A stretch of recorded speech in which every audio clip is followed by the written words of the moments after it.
Hello everyone. आज के इस वीडियो में हम सीटेट के क्वेश्चंस प्रीवियस ईयर क्वेश्चंस देखेंगे। और ये जो आपका क्वेश्चंस पेपर है, आपको बता दें कि 8 फैब जो अभी लास्ट में 26 में जो पेपर हुआ था ये उसके पेपर है। तो 8 फैब 2026 में जो पेपर हुए थे ये उसके पेपर है और ये आपका पेपर फर्स्ट है। जैसा कि आपको पता ही होगा, इस वीडियो में हम ईवीएस के क्वेश्चंस देखेंगे। तो वो जो ईवीएस के क्वेश्चंस होते हैं पेपर फर्स्ट में आते हैं, ठीक है। तो चलिए शुरू करते हैं। शुरू करने से पहले आप वीडियो को लाइक करें, शेयर करें। अगर आप चैनल पर नए हैं तो चैनल को सब्सक्राइब ज़रूर करें ताकि आने वाले सारे नोटिफिकेशन आपको मिलते रहें।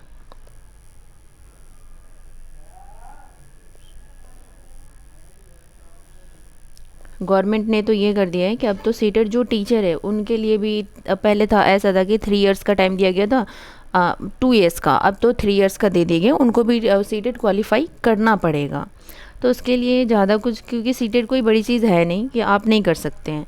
आप प्रैक्टिस कर लेंगे, थोड़ा सा पढ़ लेंगे तो बहुत अच्छे से क्लियर कर सकते हैं। एक 15-15 दिन में बच्चों ने सीटेट क्वालिफाई करा है पढ़ करके। अभी तो काफ़ी टाइम है, आप अगर अभी से शुरू करेंगे तो आप एक अच्छा स्कोर कर सकते हैं।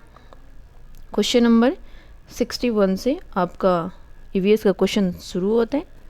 क्वेश्चन नंबर 61 कहता है, ये ओवरऑल 61 है पर ये आपका ईवीएस का फर्स्ट क्वेश्चन है।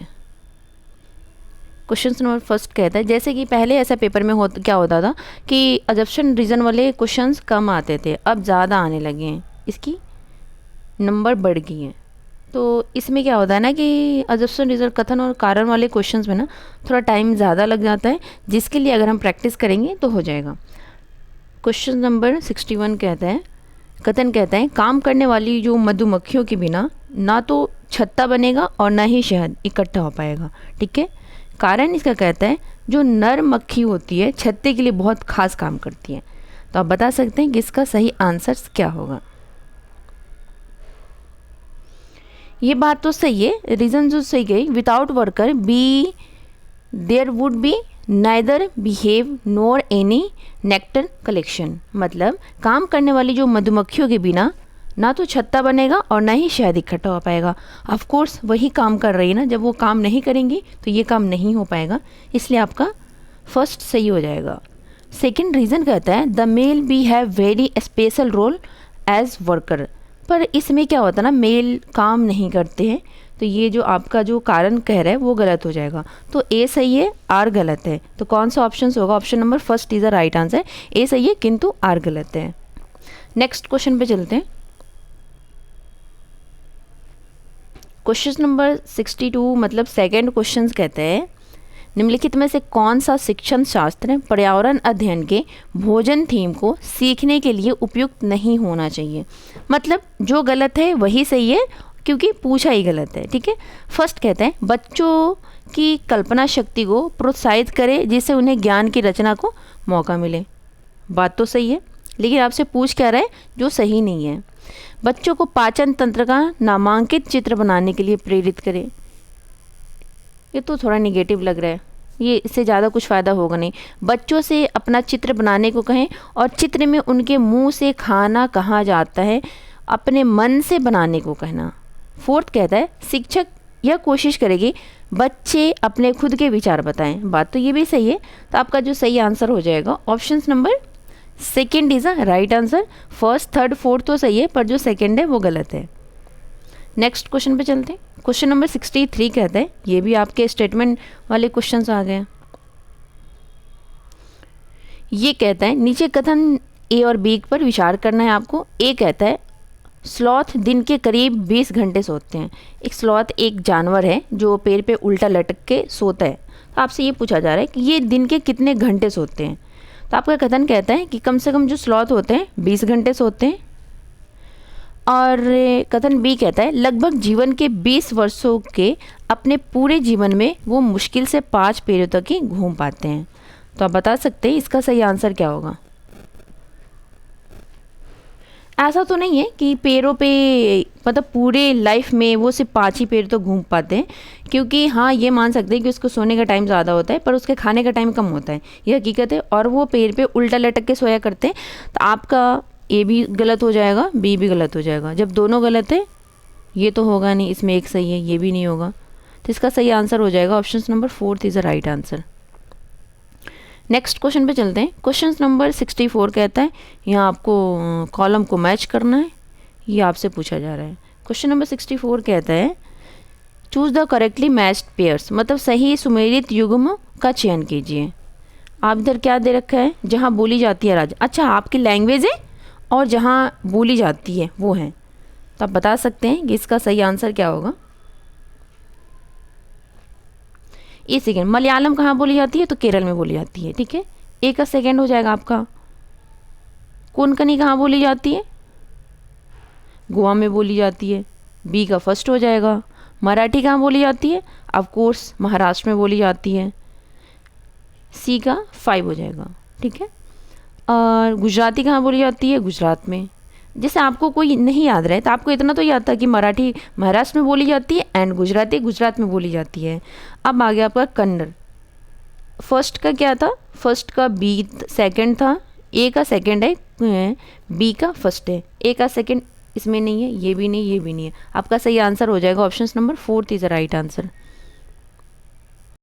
नेक्स्ट क्वेश्चन पे चलते हैं। क्वेश्चन नंबर 65 कहता है निम्नलिखित प्रश्नों के कथन और कारण दिया गया है, कथनों को ध्यान से पढ़ें और निम्नलिखित में से सही विकल्प का चयन करें, ठीक है। सही चुनना है कि सही क्या है। कथन ए कहता है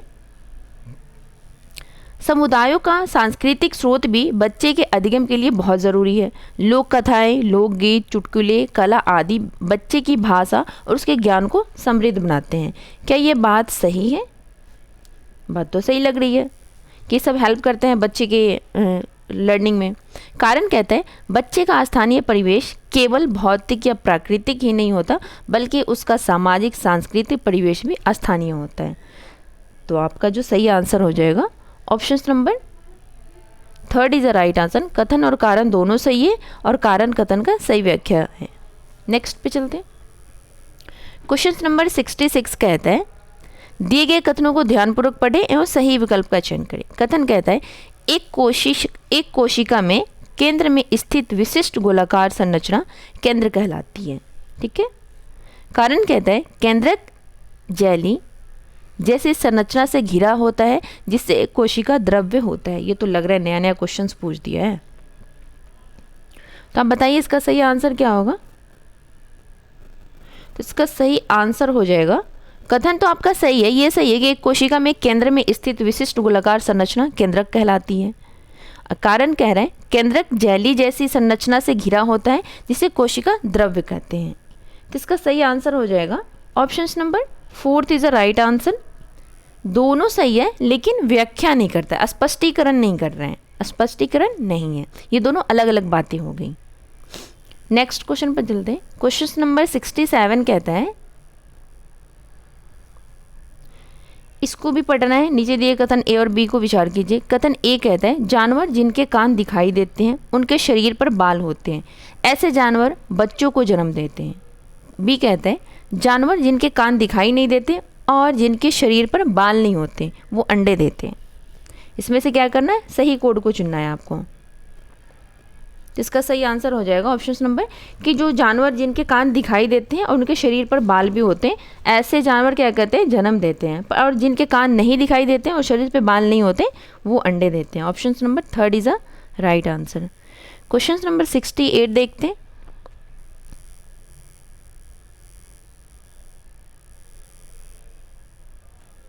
ये कहता है पर्यावरण अध्ययन के एक शिक्षक को अपने क्लास की गतिविधियों के संपादन में बच्चों के स्थानीय संदर्भ को शामिल करना चाहिए। बात तो सही कह रहे हैं। स्थानीय संदर्भ को शामिल करने के लिए एक शिक्षक को क्या ध्यान देना चाहिए। फर्स्ट कहते हैं स्थानीय संदर्भ का चयन शिक्षा शास्त्रीय दृष्टि से कल्पनाशील और नैतिक दृष्टि से हो। बात तो सही लग रही है। स्थानीय संदर्भ का चयन पर्यावरण अध्ययन की पाठ्य पुस्तकों से होना चाहिए। नहीं, स्थानीय संदर्भ का चयन एक शिक्षक की सुविधा नहीं, टीचर की सुविधा अनुसार थोड़ी ना हमें चलना है, हमें तो बच्चों की सुविधा के अनुसार चलना है। फोर्थ कहते हैं स्थानीय संदर्भ का चयन विद्यालय के अनुशासन के रूप नहीं होना चाहिए। ये भी गलत हो जाएगा। तो आपका जो सही आंसर हो जाएगा option number 1 is the right answer. Next पे चलते हैं। क्वेश्चन नंबर 69 कहता है मतलब किसी बड़े शहर के मानचित्र पर नीचे दिए गए पैमाना दर्शाया गया है। पैमाना है 1 सेंटीमीटर इक्वल टू 845 मीटर। यदि इस मानचित्र पर किन्हीं दो स्थानों के बीच की मापी गई दूरी 13.7 सेंटीमीटर है तो दोनों स्थानों के बीच की वास्तविक दूरी क्या होगी? अगर आप इसको सॉल्व करेंगे तो इसका दोनों स्थानों के बीच की जो वास्तविक दूरी हो जाएगी वो हो जाएगी ऑप्शन फर्स्ट 11.57 किलोमीटर। अगर आपको ये सॉल्व करने में प्रॉब्लम होगा तो आप कमेंट जरूर कर देंगे, नेक्स्ट वीडियो में आपको बता दिया जाएगा। ठीक है, नेक्स्ट पे चलते हैं। क्वेश्चन नंबर 70 कहते हैं प्राथमिक स्तर पर पर्यावरण अध्ययन की क्लास में कौन सा प्रकरण चर्चा करने और अनुभव साझा करने के लिए सबसे उपयुक्त है, मतलब सबसे डिस्कशन करने के लिए सबसे सही है। फर्स्ट कहते हैं पानी का प्रयोग और घुलनशील वस्तुएं, दांडी यात्रा और वाष्पीकरण की अवधारणा, पानी की सुविधा सभी को बराबर नहीं मिलती है, पानी के प्रयोग और घनत्व की अवधारणा। पेडागोजी में क्या होता है कि आपको कभी कभी ऐसा होता है ना, सारे ऑप्शंस आपको सही लगते हैं और सारे सही होते ही हैं, लेकिन हमें करना क्या होता है, जो सबसे ज़्यादा सही होता है हमें वो चुनना होता है। तो इसका जो सही आंसर हो जाएगा ऑप्शन थर्ड कि पानी की सुविधा सभी को बराबर नहीं मिलती है, उस पर चर्चा करेंगे, उस पर डिस्कशन करेंगे। नेक्स्ट पे चलते हैं। क्वेश्चन नंबर 71 कहते हैं भारत की राजधानी नई दिल्ली और बिहार की राजधानी पटना के बीच की दूरी 792 किलोमीटर है। यदि कोई एक्सप्रेस बस इस दूर को 11 घंटे में तय कर लेती है तो उस बस की मीटर प्रति सेकंड की औसत चाल क्या होगी? इसको भी सॉल्व करने के बाद औसत चाल हो जाएगी 20 मीटर पर second. Option fourth is a right answer. ये रिकॉर्ड करने में थोड़ी सी दिक्कत आ गई है, समझ नहीं आ रहा है कि कहाँ से ये नंबर्स ऑफ क्वेश्चंस छूट गए हैं। तो वीडियो देखने के बाद आप कमेंट करेंगे कि मतलब कितने नंबर क्वेश्चन से कितने नंबर तक नहीं हुए हैं, बाकी उनको नेक्स्ट वीडियो में आपको करा दिया जाएगा। ठीक है, नेक्स्ट पे चलते हैं। क्वेश्चन नंबर हम 76 देखते हैं। 76 का बिहार के सापेक्ष पंजाब और केरल की स्थितियाँ क्रमशः क्या है? बिहार के सापेक्ष the location of Punjab and Kerala respectively with respect to Bihar are. ठीक है, इसका सही आंसर हो जाएगा नॉर्थ वेस्ट साउथ वेस्ट।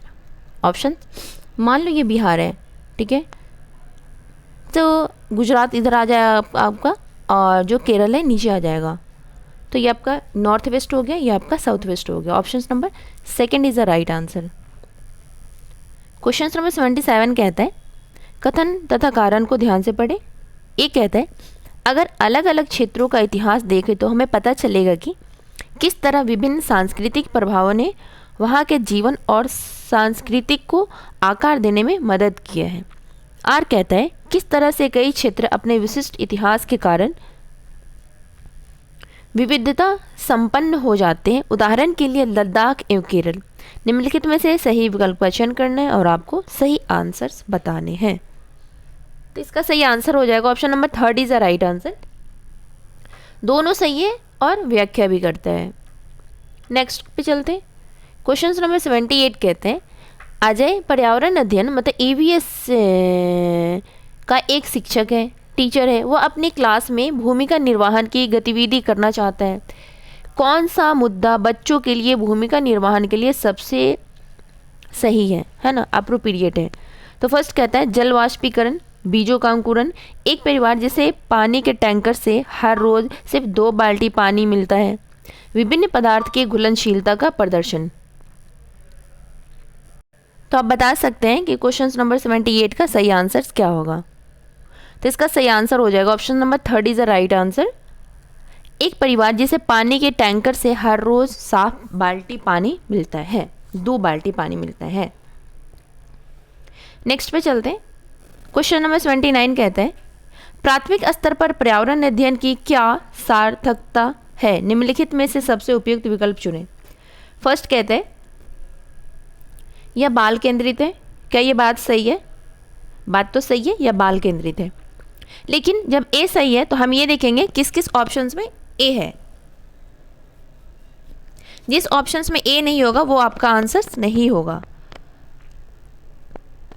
तो आपके फोर्थ में ए नहीं है, ये आपका आंसर नहीं होगा। फर्स्ट सेकंड थर्ड कोई भी हो सकता है। बी कहता है इसका केंद्र बिंदु बच्चों का पर्यावरण पढ़ाना है। नहीं, इसका केंद्र बिंदु बच्चों का पर्यावरण पढ़ाना नहीं है। तो जिस ऑप्शंस में बी है वो आपका आंसर नहीं होगा। थर्ड में बी है, ये आपका आंसर नहीं होगा। डी तो ऐसे ही कैंसिल है। सी कहता है पर्यावरण अध्ययन बच्चों को उसके पर्यावरण का अनुभव कराती है। बात तो बिल्कुल सही है, पता है ए सही है और सी सही है। डी कहता है इसका उद्देश्य बच्चों में सकारात्मक अभिवृत्ति, समस्या समाधान, कौशल और मूल्यों का विकास करना है। तो इसका सही आंसर हो जाएगा आपका ए सही है, सी सही है एंड डी सही है। ए सी डी किस ऑप्शन में है? तो option number second is a right answer, A C D. Next पे चलते हैं।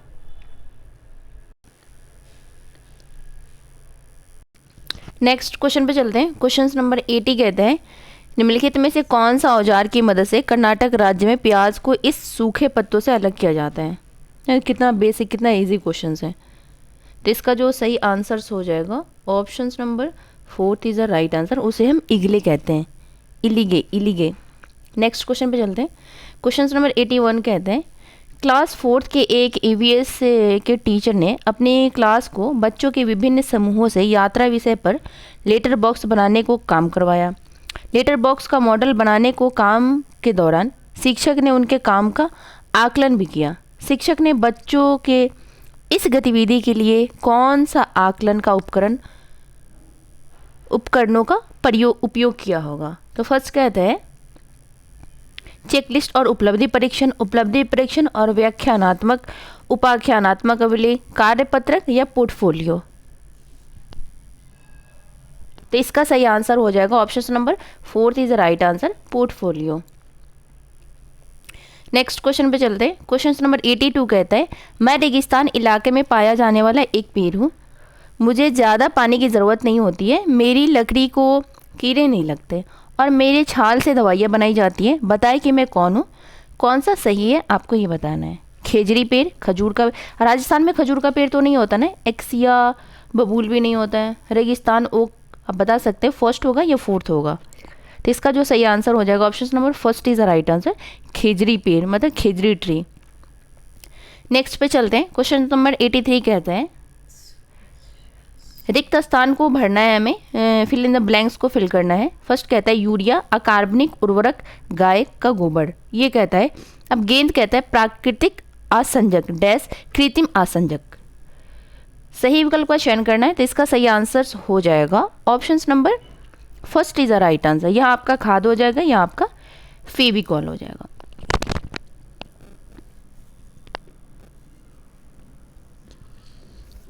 नेक्स्ट पे चलते हैं। क्वेश्चन नंबर 84 कहते हैं, अब देख पा रहे हो कितना लेंदी क्वेश्चंस कर दिया। क्वेश्चन नंबर 84 कहता है एनसीईआरटी का पर्यावरण अध्ययन के पाठ्य पुस्तक में कई पाठ वास्तविक लोग तथा उनके वास्तविक अनुभव पर आधारित है। बात तो सही कह रहे हैं। पाठ्य पुस्तक निर्माण समिति ने वास्तविक लोग तथा उनके वास्तविक अनुभव क्यों शामिल किया होगा? आखिर अगर रियल लाइफ के बारे में किसी का बताया गया है तो वो क्यों होगा, क्यों बताया होगा? तो फर्स्ट कहता है बच्चे वास्तविक लोग से अपने आप को आसानी से जोड़ लेते हैं। ये तो बिल्कुल सही है। अब जिसमें ए नहीं है वो आपका आंसर नहीं होगा।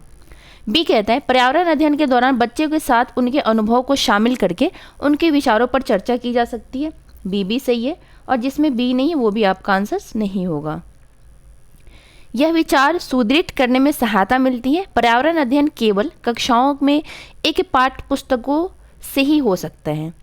क्या यह बात सही है? नहीं। जो थोड़ी कोई भी सब्जेक्ट को पढ़ने के लिए सिर्फ एक बुक से ही उसका सोर्स नहीं है। नेक्स्ट क्वेश्चन पे चलते हैं। क्वेश्चन नंबर 85 कहता है पर्यावरण अध्ययन की पाठ्य पुस्तकों में पर्यावरण से संबंधित बहुत सारी कविताएं हैं। बात तो सही है। शिक्षक को बच्चों से भी कविताएं बनाने के लिए कहना चाहिए। कौन सी कविताएं लिखने से मुख्य रूप से कौन सी प्रक्रिया कौशल का विकास होता है? आपसे ये पूछा जा रहा है। पेशीय कौशल, अधिगम कौशल, रचनात्मक अभिव्यक्ति या विसारी कौशल। तो इसका सही आंसर हो जाएगा option number fourth is the right answer, रचनात्मक अभिव्यक्ति। क्वेश्चन नंबर 86 कहता है मैं एक भारतीय पक्षी हूँ जो पत्थरों के बीच खाली जगह में अंडा देती है। मेरा घोंसला नाजुक टहनी, जड़ें, ऊन, बाल तथा रुई आदि से बना होता है।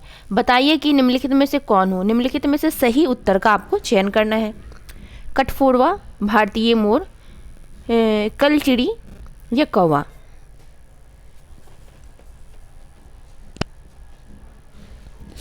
तो इसका जो सही आंसर हो जाएगा option number second is a right answer. कलचिड़ी, Indian robin, Indian robin, second is the right answer. Question number 87 कहता है एक व्यक्ति 30 अप्रैल 2022 को नई दिल्ली से राजधानी ट्रेन में सवार हुआ और 1 मई 2022 को भुवनेश्वर पहुंचा। ट्रेन नई दिल्ली से 17 बजे मतलब शाम के 5 बजे रवाना हुई और 1 मई को 8 बजे भुवनेश्वर पहुंची। मतलब 20 बजे मतलब रात के 8 बजे भुवनेश्वर पहुंची। रेल मार्ग से नई दिल्ली और भुवनेश्वर की दूरी, तो इसका जो सही आंसर हो जाएगा, इसका सही आंसर हो जाएगा option number first is the right answer, 63 kilometre प्रति घंटा। नेक्स्ट क्वेश्चन पे चलते हैं। क्वेश्चन नंबर 88 कहता है निम्नलिखित में से क्या पर्यावरण अध्ययन के संदर्भ में सही है। मतलब जो सही है वही पूछा जा रहा है आपसे। फर्स्ट कहते हैं पर्यावरण अध्ययन का पाठ्यक्रम शीर्षक आधारित, जिसमें शीर्षक की व्यवस्था सर्पिल एवं क्रमिक तरीके से है। बी कहता है पर्यावरण अध्ययन का पाठ्यचर्या प्रकरण आधारित, जिसमें प्रकरण और उप प्रकरण की व्यवस्था सर्पिल एवं क्रमिक तरीके से है।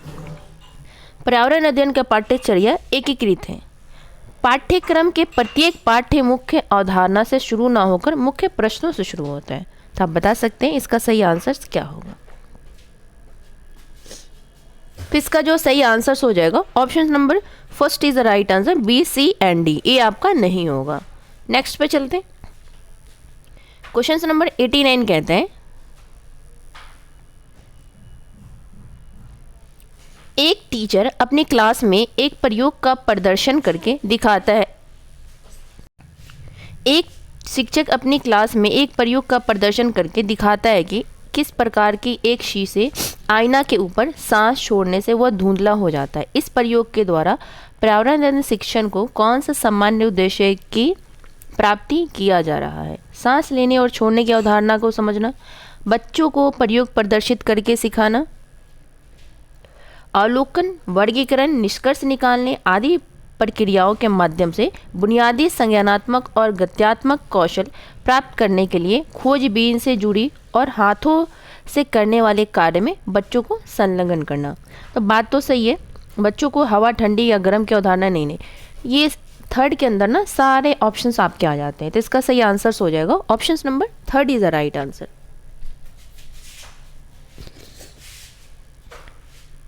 नेक्स्ट पे चलते हैं। क्वेश्चन नंबर 90 कहते हैं कर्नाटक के सीमांतवर्ती राज्य कौन से हैं। मतलब ऐसे कौन कौन से राज्य हैं जो कर्नाटका से अपने बॉर्डर शेयर करते हैं।